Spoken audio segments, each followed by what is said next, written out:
রমজানকে কাজে লাগানোর জন্যে আগে থেকেই প্রস্তুতির প্রয়োজন আছে। যে ব্যক্তি নামাজ পড়ে না 5 ওয়াক্ত, রমজানের প্রথম দিনেই সে 5 ওয়াক্ত নামাজি হয়ে যাবে, এটা কিন্তু ডিফিকাল্ট। এই জন্য এখন থেকেই নামাজের চর্চা করতে হবে। রমজানে কয়েকটা কাজ খুব বেশি বেশি গুরুত্ব দিয়ে করবেন। 1 নাম্বার, জামাতের সাথে 5 ওয়াক্ত সালাত পারা যাবে ইনশাল্লাহ। 2 নাম্বার, নিজের মালের জাকাত দিয়ে দিবেন। এটা কি ব্যবসায়িক সমিতির উদ্যোগে প্রোগ্রাম? নিজেদের মালের জাকাত হিসেব করে মুফতি সাহেবদের কাছে যাবেন, কওমি ওলামায়ে কেরামের কাছে যেতে পারেন, গিয়ে জাকাতের আপনার নিসাব হিসাব করে নেবেন যে আপনার কতটুকু জাকাত এসেছে, এবং এটা দেওয়ার সবচেয়ে উত্তম সময় হচ্ছে রমাদান মাস। জাকাতগুলো দিয়ে দিবেন, আল্লাহ পাক তৌফিক দান করুন। সাদাকাতুল ফিতর দিবেন রমজান মাসে। তারাবির সালাত অবশ্যই অ্যাটেন্ড করবেন, তারাবির সালাত মিস করবেন না। পরিবারের ব্যক্তিদেরকে একসাথে নিয়ে ইফতার করবেন, আলাদা আলাদা করে করবেন না। বেশি থেকে বেশি মানুষকে ইফতার করাবেন, সামাজিকভাবে, রাষ্ট্রীয়ভাবে, সংগঠনের উদ্যোগে বা ব্যক্তিগত পর্যায়ে বেশি থেকে বেশি মানুষকে ইফতার করাবেন। এবং কোরআনুল কারীমকে বেশি সময় দিবেন। প্রতিদিন অন্তত পক্ষে 1 পারা করে তেলাওয়াত করবেন। যারা হাফেজ কোরআন তারা পুরো কোরআন হিফজ আবার চর্চা করবেন। যারা আরও বড় লেভেলে আছেন, কোরআন গবেষণা করবেন। 5 ওয়াক্ত নামাজের পরে একটা করে হাদিস পড়ার চেষ্টা করবেন মসজিদের মধ্যে। আসর থেকে মাগরিব এই সময়টুকুর মধ্যে, আসরের নামাজের পরে মসজিদ ভিত্তিকভাবে দার্সের ব্যবস্থা করবেন, তালিমের ব্যবস্থা করবেন। 30 দিন 30টা আলাদা আলাদা টপিকে কথা হবে, জনগণ জানতে পারবে। পারা যাবে? ব্যবসায় এই মাসে খুব বেশি লাভের চেষ্টা করবেন না, পরকালীন লাভের চেষ্টা করবেন। সিন্ডিকেট করে দ্রব্যমূল্যের দাম বাড়িয়ে দিবেন না। চেষ্টা করবেন মানুষকে আরও সহজ করে দেওয়ার জন্য। যারা খাবারের ব্যবসা করেন, রমজান মাসে বেশি বেশি মানুষকে খাবার খাওয়াবেন, আল্লাহ বরকত দিবে ইনশাআল্লাহ। কাপড়ের ব্যবসা করেন, বেশি থেকে বেশি মানুষকে কাপড় দান করবেন রমজান মাসে। রমজানে মুসলিমদের নিত্য প্রয়োজনীয় যে দ্রব্যগুলো আছে, এগুলো যারা বিক্রি করেন তাদের প্রতি অনুরোধ থাকবে যে কৃত্রিম সংকট সৃষ্টি করে দাম বাড়াবেন না, বরং মানুষের জন্য সহজ করে দিবেন। আল্লাহ আপনার রিজিকে বরকত দেবে ইনশাআল্লাহ। বিশ্বের প্রায় প্রতিটা মুসলিম কান্ট্রিতেই রমজান মাসে দ্রব্যমূল্যের দাম নিয়ন্ত্রণে থাকে, কমে যায়, ইল্লাল বাংলাদেশ ছাড়া। কিন্তু আমরাই 90% মুসলিমের দেশ। এই মাস লাভের মাস, পরকালীন লাভের মাস, দুনিয়ার লাভের মাস নয়। বরং রমজান আসার আগেই পুরো মাসের বাজার এবং ঈদের শপিং করে ফেলে দিবেন।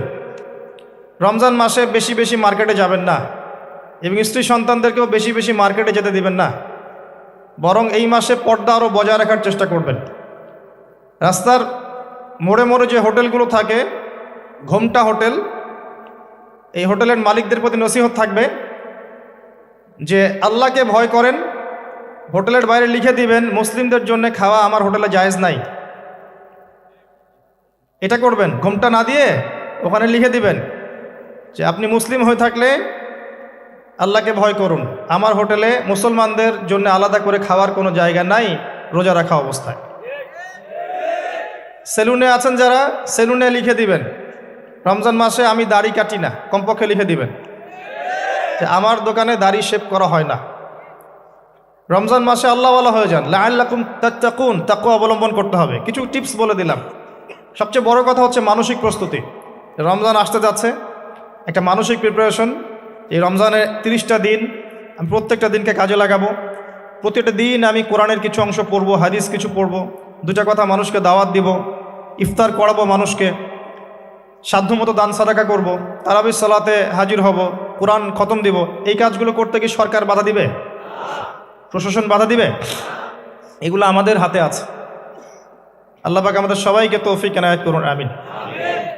আর এই রমজান মাসে বেশি বেশি খাওয়া এবং দুনিয়াবি কাজে অপচয় করবেন না। সারাদিন রোজা রেখে যদি ইফতার করতে 20টা আইটেম নিয়ে বসি আমাদের পুরান ঢাকার মানুষের মতো, তাহলে অবস্থা খারাপ। রমজানের আধ্যাত্মিকত্ব নষ্ট হয়ে যাবে। কথা কি বুঝতে পারছেন? রোজা রেখেছে আলহামদুলিল্লাহ, ইফতার করার জন্য কি 20টা আইটেমের দরকার আছে? 10টা আইটেমের দরকার আছে? এই যত বেশি ইফতারে খাবে মানুষ তত বেশি সে অসুস্থ হয়ে যাবে এবং তারাবি অন্যান্য ইবাদতগুলো ঠিকমতো করতে পারবে না। আমাদের ক্ষেত্রে দেখা যায় যে সেহেরি আর ইফতারে আয়োজন দেখলে মনে হয় এটা আমার জীবনের শেষ খাওয়া হবে না। কথা বুঝতে পারছেন? তো এই স্বভাবগুলোকে চেঞ্জ করতে হবে। আল্লাহ পাক তৌফিক ইনায়েত করুন, আমিন। এবার আসেন, মেরাজে যাওয়ার আগে আমরা রাসূলুল্লাহ সাল্লাল্লাহু আলাইহি ওয়াসাল্লামের জীবনীর সামন থেকে আসতে চাই। আর আমি যে কথাটা বলতে চেয়েছিলাম সেটা হচ্ছে, রমজান আসার আগেই নবী সাল্লাল্লাহু আলাইহি ওয়াসাল্লামের জীবনী একবার পড়ে শেষ করবেন, ওয়াদা করেন। হাত উঁচু করেন, হাত নামান। সবচাইতে সেরা বই আমার কাছে জীবনীর উপরে, নবী সাল্লাল্লাহু আলাইহি ওয়াসাল্লামের জীবনীর উপরে অনেক বই আছে, তবে আমার কাছে মনে হয় সবচেয়ে বেস্ট বইটা হচ্ছে আর রাহিকুল মাখতুম। নাম মনে থাকবে? রাহিকুল মাখতুম, আল্লামা সফিউর রহমান মোবারকপুরী রাহিমাহুল্লাহ, যিনি এই সাবকন্টিনেন্টের মানুষ ছিলেন, তিনি বইটা লিখেছেন এবং বইটা 1182টা বইয়ের মধ্যে প্রথম স্থান অধিকার করেছে। 1182টা বা 83টা বইয়ের মধ্যে এই বইটা প্রথম স্থান অধিকার করেছে এই সৌদি আরবের কম্পিটিশনে। তো এই বইটার চেয়ে প্রাণবন্ত সিরাতের বই আমি আসলে পড়িনি। আর অনেক সিরাতের বই আছে এবং আমি অনুরোধ করব সিরাতের বেশি বেশি বই কিনবেন। একটা সিরাতের বইয়ের সব তথ্য হয়তো থাকবে না, এখানে ভেরিয়েশন আনতে হবে আপনাকে। বিভিন্ন সিরাতের বই কিনবেন, কিন্তু আর রাহিকুল মাখতুম বইটা মাস্ট বি পড়ার চেষ্টা করেন। রমজান মাস আসার আগেই বইটা শেষ করবেন, ওয়াদা করেন ইনশাআল্লাহ। আল্লাহ পাক তৌফিক দান করুন। এবং রমজান মাস আসার আগেই কোরআন তেলাওয়াত শিখে নেবেন, ওয়াদা করেন। আগামীকাল থেকেই প্রয়োজনে স্থানীয় মসজিদে যিনি ইমাম আছেন বা মুয়াজ্জিন সাহেব আছেন বা মাদ্রাসার শিক্ষকরা আছেন, তাদের কাছে যাবেন। 1 থেকে 2 মাসের বেশি সময় লাগার কথা না আপনার তাজবিদ শিখতে। সবার তো শিখলেই বিশুদ্ধ হয়ে যাবে না। পড়তে পড়তে পড়তে পড়তে একটা পর্যায়ে আপনার মুখের মধ্যে জড়তা আল্লাহ কাটিয়ে দিবে, তখন আপনি ইনশাল্লাহ ফ্লুয়েন্টলি পড়তে পারবেন। কিন্তু শিখতে, নিয়মকানুনগুলো শিখতে 1 থেকে 2 মাসের বেশি লাগার কথা না। আর আমি জানি আপনারা জীবনে অনেক কিছুই পড়েছেন। আপনারা জীবনে এসএসসি, এইচএসসি, অনার্স মাস্টার সব করেছেন, বিবি এমবিএ করেছেন, ডক্টরেট ডিগ্রি অর্জন করেছেন, মেডিকেল সায়েন্স পড়েছেন, কঠিন কঠিন সাবজেক্ট পড়েছেন, বাংলা সাহিত্য পড়েছেন, উপন্যাস পড়েছেন, শরৎচন্দ্র, বঙ্কিমচন্দ্র, হুমায়ুন আহমেদ সব পড়ে শেষ করে ফেলেছেন। রবীন্দ্র নজরুল তো শেষ আগেই। ইংরেজিতে অনার্স করছেন, ইকোনমিক্সে অনার্স করছেন, ম্যানেজমেন্ট পড়ছেন, অ্যাকাউন্টিং পড়ছেন, কঠিন সাবজেক্ট পড়ছেন, ফিজিক্স কেমিস্ট্রি পড়ছেন, বায়োলজি পড়ছেন, কিন্তু 1-2 মাস 3 মাসের মধ্যে আপনি কোরআন শিখতে পারবেন না, এটা আসলে বিশ্বাসযোগ্য নয়।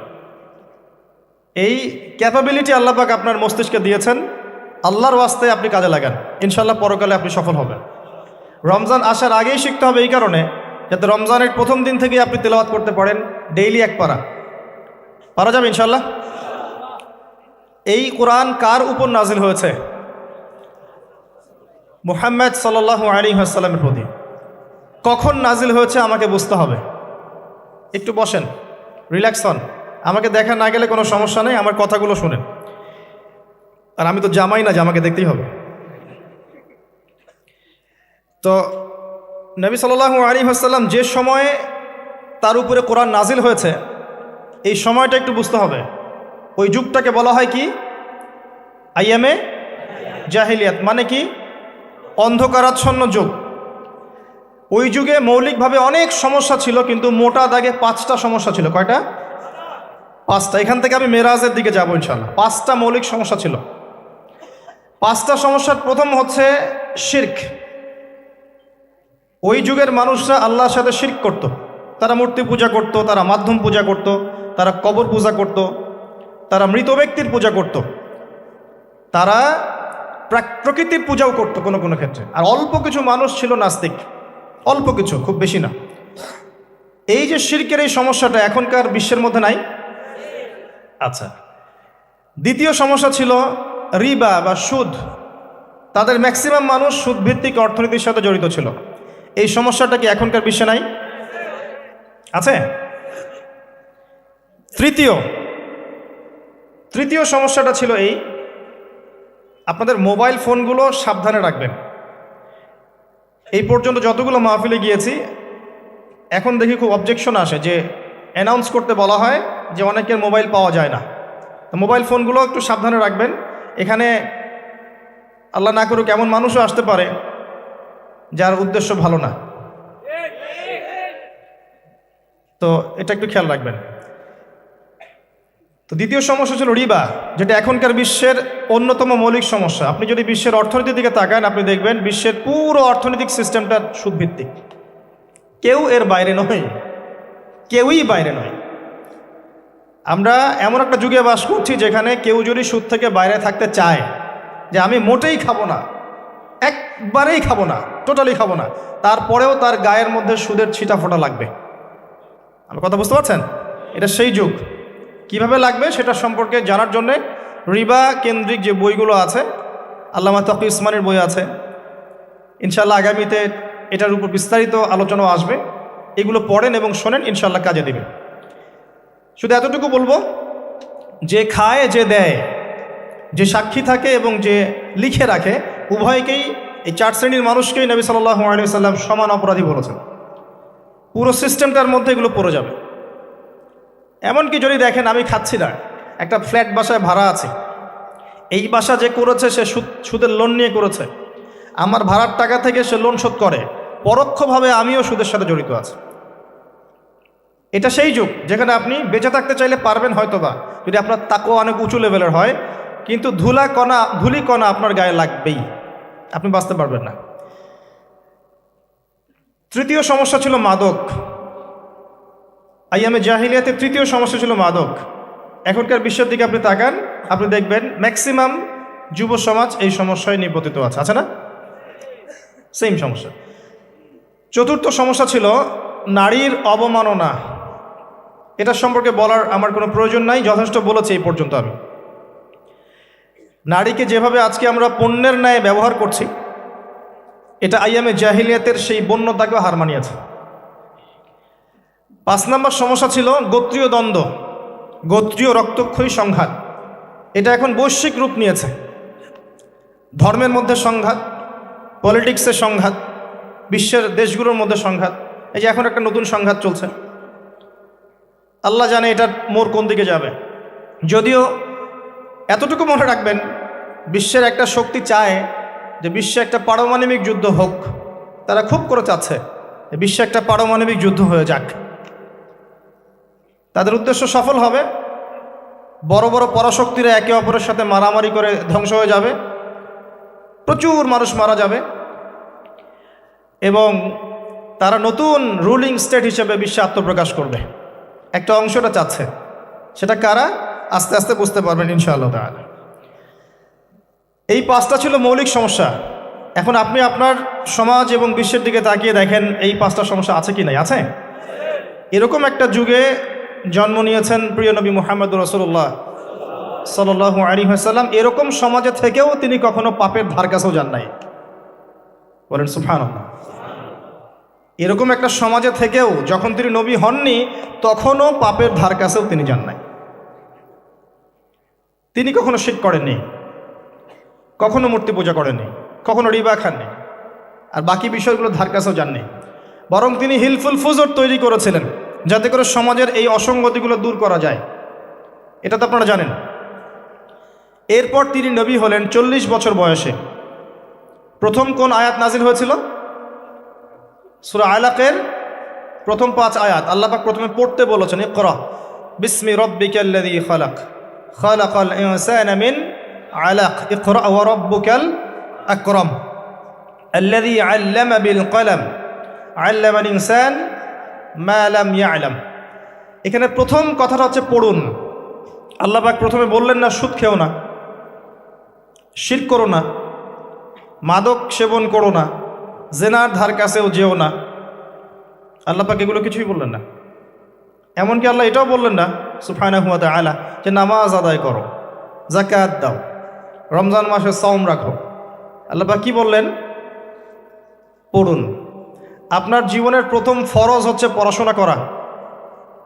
আমাদের জীবনের প্রথম ফরজ হচ্ছে পড়াশোনা করা, যে যত বেশি কনস্ট্রাকটিভ সিলেবাসে পড়াশোনা করবে তার অন্তর্দৃষ্টি তত বেশি সুদূর প্রসারী হবে ইনশাআল্লাহ তাআলা, এবং তার আমল আরও সুন্দর হবে, তার ব্যবহার সুন্দর হবে, চরিত্র সুন্দর হবে, তার মনুষ্যত্ব ভালো হবে, তার দ্বারা সমাজ, দেশ, রাষ্ট্র, উম্মাহ ভালো কিছু পাবে ইনশাআল্লাহ।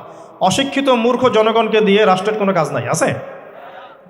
তবে শিক্ষাটা হতে হবে এমন জ্ঞান, ইকরা বিসমি রব্বিকাল্লাযী খালাক, পড়ুন আপনার সেই রবের নামে যিনি আপনাকে সৃষ্টি করেছেন।